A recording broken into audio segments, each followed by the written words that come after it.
ಎಲ್ರಿಗೂ ನಮಸ್ಕಾರ. Welcome to Shantakumar classes. ನನ್ನ ಹೆಸರು ಶಾಂತಕುಮಾರ್ ಅಂತೇಳಿ. ಪ್ರಮುಖ 10 ಪಾಯಿಂಟ್ಸ್ನ ನೋಡೋಣ ಇವತ್ತು. ಇದು ಸೆಟ್ 7 ಆಗಿರುತ್ತೆ. ಹಳೆ ಸೆಟ್ಗಳು ಯಾರಾದರೂ ನೋಡಿಲ್ಲ ಅಂದರೆ ನೋಡಿರಿ. ಪ್ರಮುಖ ವಿಷಯಗಳ ವಿವರಣೆ. Helpful for FDI, SDA, PDO, PC, KPTCL, PSI, ETC exams. ಮುಖ್ಯವಾಗಿ ಬ್ರಹ್ಮಪುತ್ರ ನದಿ, ಮೆಕ್ಕಾಲೆ ವರದಿ 1835, ಕಲ್ಲು ಹೂವುಗಳು ಲೈಕನ್ಸ್, ಅವುಗಳ ವಿಶೇಷತೆ ಏನಂತ ತಿಳ್ಕೊಳ್ಳೋಣ. ಬನ್ನಿ ಕ್ಲಾಸ್ ಶುರು ಮಾಡೋಣ.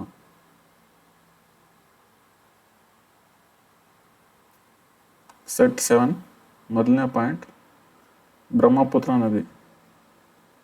ಪ್ರಪಂಚದ ಅತಿ ದೊಡ್ಡ ನದಿ ದ್ವೀಪ ಮಜೂಲಿ ದ್ವೀಪ ಈ ನದಿಯಿಂದ ನಿರ್ಮಾಣ ಆಗಿದೆ. ಮಜೂಲಿ ದ್ವೀಪ ಇದು ಒಂದು ಜಿಲ್ಲೆನೂ ಕೂಡ ಹೌದು. ಅಸ್ಸಾಂ ರಾಜ್ಯದಲ್ಲಿ ಕಂಡುಬರುತ್ತದೆ. ಬ್ರಹ್ಮಪುತ್ರ ನದಿಯನ್ನು ಅಸ್ಸಾಂ ರಾಜ್ಯದ ಕಣ್ಣೀರ ನದಿ ಅಂತ ಕರೀತಾರೆ. ಇದು ಟಿಬೆಟ್ನ ಚಮ್ಯೋಂಗ್ಡಂಗ್ ಎಂಬ ಸ್ಥಳದಲ್ಲಿ ಹುಟ್ಟಿ ಅರುಣಾಚಲ ಪ್ರದೇಶದ ಮೂಲಕ ಭಾರತವನ್ನು ಪ್ರವೇಶ ಮಾಡುತ್ತದೆ. ನೆಕ್ಸ್ಟ್ ಬಾಂಗ್ಲಾದೇಶದ ಮೂಲಕ ಬಂಗಾಳ ಕೊಲ್ಲಿಯನ್ನು ಸೇರುತ್ತೆ. ಇದು ಪ್ರಪಂಚದ ಅತಿ ದೊಡ್ಡ ನದಿ ದ್ವೀಪ ಅಂದರೆ ಮಜೂಲಿ ದ್ವೀಪ. ಜಗತ್ತಿನ ಅತಿ ದೊಡ್ಡ ಸಾಗರಿಕ ದ್ವೀಪ ಅಂದರೆ ಗ್ರೀನ್ಲ್ಯಾಂಡ್. ನೆಕ್ಸ್ಟ್ 2ನೇ ಪಾಯಿಂಟ್, ಜವಾಹರ್ಲಾಲ್ ನೆಹರು ಬಂದರು ಅಥವಾ ಇದಕ್ಕಿನ್ನೊಂದು ಹೆಸರು ನವಶೇಷ ಬಂದರು. ಇದು ಭಾರತದ ಅತ್ಯಂತ ಬೃಹದಾರಕ ಬಂದರು, ಅತಿ ದೊಡ್ಡ ಕಂಟೈನರ್ ಪೋರ್ಟ್. 1982ರಲ್ಲಿ ಇಂದಿರಾ ಗಾಂಧಿ ಅವರು ಇದನ್ನ ಸ್ಥಾಪನೆ ಮಾಡ್ತಾರೆ. ಉದ್ದೇಶ ಏನಪ್ಪ ಅಂದರೆ ಮುಂಬೈ ಬಂದರಿನ ಒತ್ತಡನ ತಪ್ಪಿಸ್ಲಿಕ್ಕೆ. ನೆಕ್ಸ್ಟ್ ಸೆಟ್ಗಳಲ್ಲಿ ಇನ್ನುಳಿದ ಬಂದರುಗಳ ಬಗ್ಗೆ ತಿಳ್ಕೊಳ್ಳೋಣ. ನೆಕ್ಸ್ಟ್ 3ನೇ ಪಾಯಿಂಟ್, ಮಾನವನ ದೇಹವು ಅನೇಕ ರಾಸಾಯನಿಕ ಧಾತುಗಳಿಂದಾಗಿದ್ದು, ಹಾಗಾದರೆ ಮಾನವನ ದೇಹದಲ್ಲಿ ಅಧಿಕ ಪ್ರಮಾಣದಲ್ಲಿ ಇರುವ ಧಾತು ಯಾವುದಂದರೆ ಆಮ್ಲಜನಕ, O2.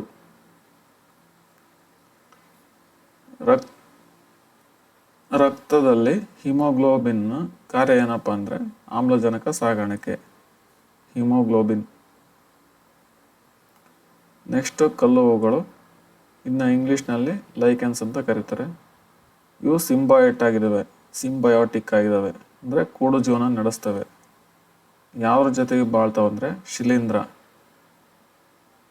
ಫಂಗೈ, ಪಾಚಿ, ಆಲ್ಗೆ ಜೊತೆ ಕೂಡು ಜೀವನ ನಡೆಸ್ತವೆ. ಎಲ್ಲಿ ಕಲ್ಲು ಹೂಗಳು ಕಂಡು ಬರ್ತಾವಲ್ಲ ಆ ಜಾಗದಲ್ಲಿ ವಾಯು ಮಾಲಿನ್ಯ ಕಡಿಮೆ ಇದೆ ಅಂತ ಅರ್ಥ. ಅದಕ್ಕೆ ಇದನ್ನ ನೈಸರ್ಗಿಕ ವಾಯು ಮಾಲಿನ್ಯ ಸೂಚಕ ಅಂತ ಕರೀತಾರೆ. ಸಲ್ಫರ್ ಡೈಆಕ್ಸೈಡ್ ಹೆಚ್ಚಿಗೆ ಇರೋ ಜಾಗದಲ್ಲಿ ಕಲ್ಲು ಹೂಗಳು ಅಥವಾ ಲೈಕನ್ಸ್ ಬೆಳೆಯೋದಿಲ್ಲ.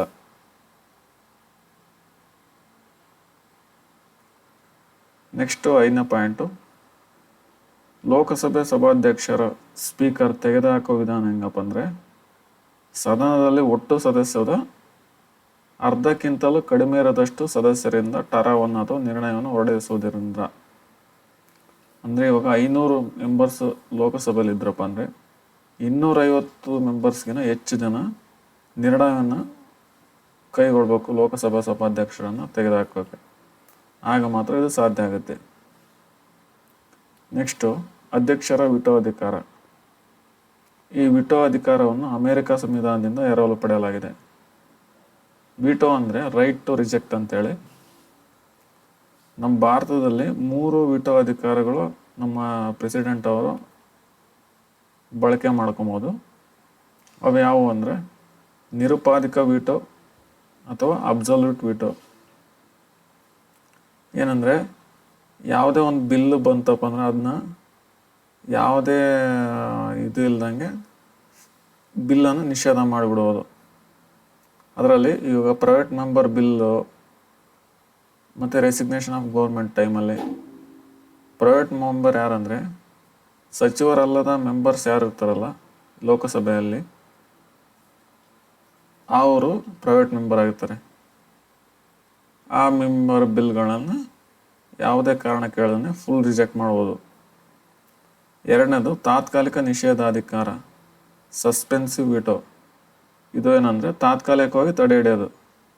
ಇವಾಗ ಯಾವುದೇ ಒಂದು ಬಿಲ್ಲು ಅಧ್ಯಕ್ಷರ ಹತ್ರ ಸಹಿ ಬಂದಾಗ ಅವರು ತಾತ್ಕಾಲಿಕವಾಗಿ ತಡೆ ಹಿಡಿದಾಗ ವಾಪಸ್ಸು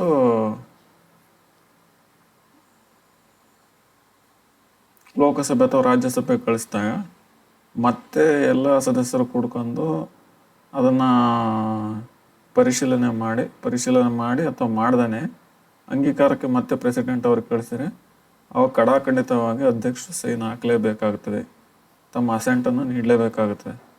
ಬಟ್ ಇಲ್ಲಿ ನಿರೋಪಾಧಿಕ ವೀಟೋದಲ್ಲಿ ಅಥವಾ ಅಬ್ಸಲ್ಯೂಟ್ ಹೊಡೆದ್ರೆ ಹಂಗಾದಲ್ಲ, ಡೈರೆಕ್ಟಾಗಿ ರಿಜೆಕ್ಟ್ ಮಾಡ್ತಾರೆ. ಇಲ್ಲಿ ಸಸ್ಪೆನ್ಸಿವ್ ವೀಟೋದಲ್ಲಿ ಒಂದು ಸತಿ ಮಾತ್ರ ರಿಜೆಕ್ಟ್ ಮಾಡೋ ಅವಕಾಶ, ಎರಡನೇ ಸತಿ ಅದೇ ಬಿಲ್ ಬಂತಪ್ಪ ಅಂದರೆ ಖಂಡಿತವಾಗಿ ಸೈನ್ ಹಾಕಲೇಬೇಕಾಗತ್ತೆ. ನೆಕ್ಸ್ಟು ಪಾಕೆಟ್ ವಿಟೋ ಅಂದರೆ ಅನಿರ್ದಿಷ್ಟ ಕಾಲಾವಧಿವರೆಗೆ ರಾಷ್ಟ್ರಪತಿಗಳು ಆ ಬಿಲ್ಲನ್ನು ತಮ್ಮಲ್ಲಿ ಬಳಿಯೇ ಇಟ್ಕೊಬೋದು. ಎಲ್ಲ ಬಿಲ್ಗಳನ್ನೆಲ್ಲ ಈ ಕಾನ್ಸ್ಟಿಟ್ಯೂಷನಲ್ ಅಮೆಂಡ್ಮೆಂಟ್ ಬಿಲ್ಗಳಿಗೆ ಪಾಕೆಟ್ ವಿಟೋ ಅಪ್ಲೈ ಆಗೋದಿಲ್ಲ. ತಿದ್ದುಪಡಿ ಬಿಲ್ಗಳಿಗೆ ಅವರು ಅಸೆಂಟ್ ಕೊಡಲೇಬೇಕಾಗತ್ತೆ, ಒಪ್ಪಿಗೆ. ವಿಟೋ ಅಂದರೆ ರೈಟ್ ಟು ರಿಜೆಕ್ಟ್. ಇನ್ನು ಕ್ವಾಲಿಫೈಡ್ ವಿಟೋ, ಇದು not for an Indian president, ಇದು ಅಮೇರಿಕಾ ಪ್ರೆಸಿಡೆಂಟ್ ಅವರಿಗೆ ಮಾತ್ರ ಬಳಕೆ ಆಗುವಂಥ ವಿಟೋ ಅಧಿಕಾರ ಇದೆ.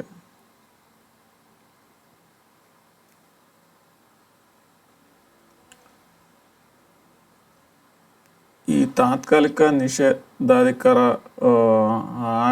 ಆದಮೇಲೆ ಆ ಬಿಲ್ಲನ್ನು ಸಾಮಾನ್ಯ ಒಪ್ಪಿಗೆ ಮುಖಾಂತರ ನಮ್ಮ ಭಾರತದಲ್ಲಿ ಕಳಿಸ್ತಾರೆ. ಬಟ್ ಅಮೇರಿಕದಲ್ಲಿ 2/3 ಮೆಂಬರ್ಸ್ ಅದಕ್ಕೆ ವಿಶೇಷ ಅಧಿಕಾರದ ಮೂಲಕ ಸೈನ್ ಮಾಡಿ ರಾಷ್ಟ್ರಪತಿಗಳಿಗೆ ಕಳಿಸ್ಬೇಕು. ಅದನ್ನೇ ಇದು ಕ್ವಾಲಿಫೈಡ್ ವಿಟೋ ಅಂತ ಕರೀತಾರೆ. ಈ ಸಸ್ಪೆನ್ಸಿವ್ ವಿಟೋಗೂ ಕ್ವಾಲಿಫೈಡ್ ವಿಟೋಗೂ ಏನು ವ್ಯತ್ಯಾಸಪ್ಪ ಅಂದರೆ, ಸಸ್ಪೆನ್ಸಿವ್ ವಿಟೋದಲ್ಲಿ ಎರಡನೇ ಬಾರಿಗೆ ಸರಳ ಬಹುಮತದ ಮೂಲಕ ರಾಷ್ಟ್ರಪತಿಗಳಿಗೆ ಒಪ್ಪಿಗೆ ಕಳಿಸ್ತಾರೆ. ಬಟ್ ಕ್ವಾಲಿಫೈಡ್ ವಿಟೋದಲ್ಲಿ ಏನಂದರೆ ಹೆಚ್ಚಿನ ಬಹುಮತ ಇರಲೇಬೇಕು, 2/3 ಮೆಂಬರ್ಸ್ ಇರಲೇಬೇಕು, ಅಷ್ಟೇ difference. Next lord William Bentinck ಭಾರತದ ಗವರ್ನರ್ ಜನರಲ್ ಆಗಿದ್ದು 1828ರಿಂದ 1835. ಈತ ಭಾರತದಲ್ಲಿ ಇಂಗ್ಲೀಷ್ ಶಿಕ್ಷಣ ಜಾರಿಗೊಳಿಸೋಕ್ಕೆ ಕಾರಣಕರ್ತನಾಗಿರ್ತಾನೆ. ಇವನು head of the executive council ಆಗೋದ್ರಿಂದ ಲಾರ್ಡ್ ಮೆಕಾಲೆನ ಅಪಾಯಿಂಟ್ ಮಾಡ್ತಾನೆ ಆಸ್ ಎ ಲಾ ಮೆಂಬರು. ಇವನು ಲಾರ್ಡ್ ಬ್ಯಾಬಿಂಗ್ಟನ್ ಮೆಕಾಲೆ, ಇವನು ಫುಲ್ ಹೆಸರು. ಅವನು ಲಾರ್ಡ್ ಬ್ಯಾಬಿಂಗ್ಟನ್ ಮೆಕಾಲೆ ಮಿನಿಟ್ ಅಂತೇಳಿ 1835 ಮೆಕಾಲೆ ವರದಿಯನ್ನು ಹೇಳ್ತಾನೆ. ಇವನು ಏನಕ್ಕೆ ಇದು ಮಾಡ್ತಾನೆ ಅಂದರೆ ಇಂಗ್ಲೀಷ್ ಶಿಕ್ಷಣಕ್ಕೆ ಒತ್ತು ಕೊಡ್ತಾನೆ. 1813 ಚಾರ್ಟರ್ ಆ್ಯಕ್ಟಲ್ಲಿ ಇಂಗ್ಲೀಷ್ ಶಿಕ್ಷಣಕ್ಕಾಗಿ, ಭಾರತೀಯ ಶಿಕ್ಷಣಕ್ಕಾಗಿ 1,00,000 ರೂಪಾಯಿಯನ್ನು ಖರ್ಚು ಮಾಡಬೇಕು ಅಂತೇಳಿ ಡ್ರಾಫ್ಟಲ್ಲಿ ಬರೆದಿದ್ದಾರೆ. ಬಟ್ ಅದು ಪುಸ್ತಕದಲ್ಲಿ ಮಾತ್ರ ಇರ್ತದೆ, ಅದನ್ನ ಜಾರಿಗೊಳಿಸೋಕ್ಕಾಗಲ್ಲ. ಆ ಕಾರಣಕ್ಕೋಸ್ಕರ ಮೆಕಾಲೆ ವರದಿ ಜಾರಿಗೆ ಬರುತ್ತೆ, ಇಂಗ್ಲೀಷ್ ಶಿಕ್ಷಣವನ್ನು ಕೊಡ್ಬೇಕಂತೇಳಿ. ಆಯಿತು, ಎಕ್ಸಾಮಲ್ಲಿ ನೋಡಿ ಕೇಳೋದು. ಇದು ಥಾಮಸ್ ಬ್ಯಾಬಿಂಗ್ಟನ್ ಮೆಕಾಲೆ ಇದಕ್ಕೆ ಸಂಬಂಧಿಸಿದ್ದಾರೆ. ಅವನ ವರದಿ ಏನಕ್ಕೆ ಸಂಬಂಧಿಸಿದೆ ಅಂದರೆ, ಇಂಗ್ಲೀಷ್ ಶಿಕ್ಷಣದ ಪ್ರಾರಂಭ, ಭಾರತದಲ್ಲಿ ಮಾತೃಭಾಷೆ ಶಿಕ್ಷಣಕ್ಕೆ ಅಂಗೀಕಾರ, ಪ್ರೊಟೆಸ್ಟೆಂಟ್ ಮಿಷನರಿಗಳ ಕೆಲಸ, ಸಂಸ್ಕೃತ ಶಿಕ್ಷಣದ ಪ್ರಾರಂಭ. ಇದು ಇಂಗ್ಲೀಷ್ ಶಿಕ್ಷಣದ ಪ್ರಾರಂಭ. ನೆಕ್ಸ್ಟು 8ನೇ ಪಾಯಿಂಟು ಬಿಮ್ಸ್ಟೆಕ್. ಹಲವಾರು ಎಕ್ಸಾಮಲ್ಲಿ ಈ ಅಂತಾರಾಷ್ಟ್ರೀಯ ಸಂಸ್ಥೆ ಬಗ್ಗೆ ಕೇಳಿದರೆ ಬಿಮ್ಸ್ಟೆಕ್ ಫುಲ್ ಫಾರಮ್ ಕೂಡ ಕೇಳಿದರೆ. ಬೇ of Bengal initiative for multi sectoral and technical economic cooperation. ಹಲವಾರು ವಲಯಗಳಲ್ಲಿ ಅಭಿವೃದ್ಧಿ ಕಾರ್ಯಗಳನ್ನು ಮಾಡುವಂಥ ಗುಂಪಾಗಿದೆ. ಇಲ್ಲಿ 7 ಮೆಂಬರ್ ಕಂಟ್ರೀಸ್ ಇದ್ದಾವೆ. ಅವು ಯಾವ್ಯಾವಪ್ಪ ಅಂದರೆ ಬಾಂಗ್ಲಾದೇಶ, ಇಂಡಿಯಾ, ಮಯನ್ಮಾರ್, ಶ್ರೀಲಂಕಾ, ಥೈಲ್ಯಾಂಡ್, ನೇಪಾಳ್, ಭೂತಾನ್. ಒಟ್ಟು 7 ದೇಶಗಳು. ಹೆಡ್ ಕ್ವಾರ್ಟರ್ ಬಂದು ಢಾಕಾ, ಬಾಂಗ್ಲಾದೇಶದ ಢಾಕಾದಲ್ಲಿ. ಇದು ಎಸ್ಟಾಬ್ಲಿಷ್ ಆಯಿತು ಜೂನ್ 6, 1997. ಥೈಲ್ಯಾಂಡ್ ಬ್ಯಾಂಕಾಕ್ನಲ್ಲಿ ಸ್ಥಾಪನೆ ಆಗುತ್ತೆ. ಥೈಲ್ಯಾಂಡ್ನ ಬ್ಯಾಂಕಾಕ್ನಲ್ಲಿ ರಾಜಧಾನಿ. ಅದಕ್ಕೆ ಇದನ್ನ ಬ್ಯಾಂಕಾಕ್ ಡಿಕ್ಲರೇಷನ್ ಅಂತ ಕರೀತಾರೆ. ಮೊದಲಿಗೆ ಬಿಸ್ಟ್ ಇಸಿ ಎಕನಾಮಿಕ್ ಕೋಆಪರೇಷನ್ ಅಂತ ಸ್ಟಾರ್ಟ್ ಆಯಿತು.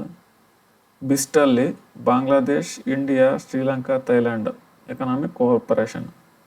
ನೆಕ್ಸ್ಟು ಬಿಮ್ಸ್ಟ್ ಇಸಿ ಅಂತ ಚೇಂಜ್ ಆಯಿತು, ಅಲ್ಲಿ ಮಯನ್ಮಾರ್ ಆ್ಯಡ್ ಆಗ್ತದೆ. ನೆಕ್ಸ್ಟ್ ಬಿಮ್ಸ್ಟೆಕ್ ಅಂತ ಬದಲಾವಣೆ ಆಗುತ್ತೆ. ಅವಾಗ Bay of Bengal initiative for multi sectoral and technical economic cooperation. ಯಾವಾಗ ಅಂದರೆ ನೇಪಾಳ ಮತ್ತು ಭೂತಾನ ಜಾಯಿನ್ ಆದಾಗ ಬಿಮ್ಸ್ಟೆಕ್ ಅಂತ ಆಗುತ್ತೆ. ಬಂಗಾಳ ಕೊಲ್ಲಿಯ ಸುತ್ತಮುತ್ತಲಿರೋ ಕಂಟ್ರಿಗಳು ಪ್ಲಸ್ ನೇಪಾಳ ಭೂತಾನ ಎಕ್ಸ್ಟ್ರಾ ಆಗಿ ಜಾಯಿನ್ ಆಗಿರೋ ಗುಂಪಾಗಿದೆ ಇದು. ಇದ್ರ ಬಗ್ಗೆ ಒಂದು ಕ್ವಶನ್ ನೋಡೋಣ. ಗುರುತಿಸಲಾದ 14 ಸಹಕಾರ ಕ್ಷೇತ್ರಗಳಿಂದ ಮಲ್ಟಿ ಸೆಕ್ಟರಲ್ ಪ್ರಗತಿಯ ಬಗ್ಗೆ ಪುನರ್ ವಿಮರ್ಶಿಸಲು ಮತ್ತು ಪ್ರಗತಿಯಡಿ ಸಹಕಾರವನ್ನು ಚುರುಕುಗೊಳಿಸುವ ವಿಧಾನಗಳ ಬಗ್ಗೆ ಚರ್ಚಿಸಲು ಬಹುವಲಯಾತ್ಮಕ ಅಂದರೆ ಮಲ್ಟಿ ಸೆಕ್ಟರಲ್, ತಾಂತ್ರಿಕ ಅಂದರೆ ಟೆಕ್ನಿಕಲ್, ಮತ್ತು ಆರ್ಥಿಕ ಸಹಕಾರ ಎಕನಾಮಿಕ್ ಕೋಆಪರೇಷನ್ ಬಿಮ್ಸ್ಟೆಕ್ಕಾಗಿ ಬಂಗಾಳ ಕೊಲ್ಲಿಯ ವಿದೇಶ ಸಚಿವರುಗಳು 15ನೇ ಸಭೆಯನ್ನು ಆಗಸ್ಟ್ 2017 ನಡೆಸಿದ್ದು ಈ ಕೆಳಗಿನ ಯಾವ ಸ್ಥಳದಲ್ಲಿ ಅಂತ ಕೇಳಿದ್ದಾರೆ. ಇದು ಹಳೆಯ ಕರೆಂಟ್ ಅಫೇರ್ ಬೇಸಿಸ್ ಮೇಲೆ ಕೇಳಿದ್ದಾರೆ, ಹಾಗಾಗಿ ಅಪ್ಡೇಟ್ ಮಾಡ್ಕೊತ ಇರಬೇಕು ನೆಕ್ಸ್ಟ್ ಕರೆಂಟ್ ಅಫೇರಲ್ಲಿ ಈ ಬಿಮ್ಸ್ಟೆಕ್ ಬಗ್ಗೆ ಬಂದರೆ. ನೆಕ್ಸ್ಟ್ 9ನೇ ಕ್ವಶನ್, ದೆಹಲಿ ಸುಲ್ತಾನರ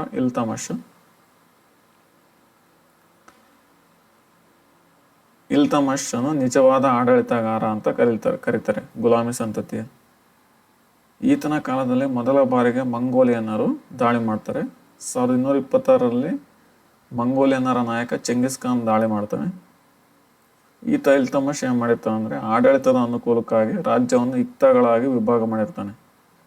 ಅವ್ರನ್ನ ಇಕ್ತಾದಾರರು ಅಂತ ಕರೀತಾರೆ.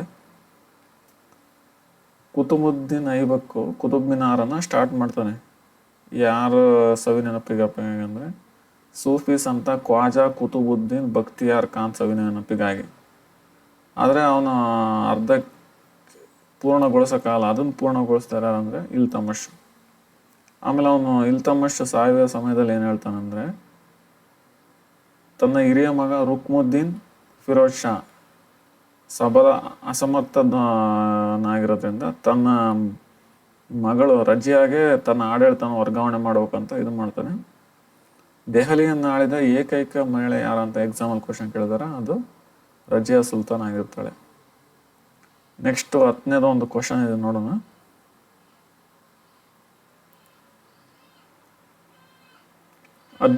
ಜೂನ್ 1947ರಂದು ಭಾರತದ ವಿಭಜನೆಯ ಬಗ್ಗೆ ದೆಹಲಿ ಕಾಂಗ್ರೆಸ್ ಅಧಿವೇಶನದಲ್ಲಿ ಗೊತ್ತುವಳಿಯನ್ನು ಅಂಗೀಕರಿಸಲಾಯಿತು. ಆ ಅಧಿವೇಶನದಲ್ಲಿ ಅಧ್ಯಕ್ಷರಾಗಿದ್ದವರು ಯಾರು ಅಂತ. 1947ರ ದೆಹಲಿ ಕಾಂಗ್ರೆಸ್ ಅಧಿವೇಶನ. ಆಚಾರ್ಯ JB Kripalani, option 2 doctor Rajendra Prasad. ಬಂದು ಸರ್ದಾರ್ ವಲ್ಲಭಾಯ್ ಪಟೇಲ್, ಪಂಡಿತ್ ಜವಾಹರ್ಲಾಲ್ ನೆಹರು.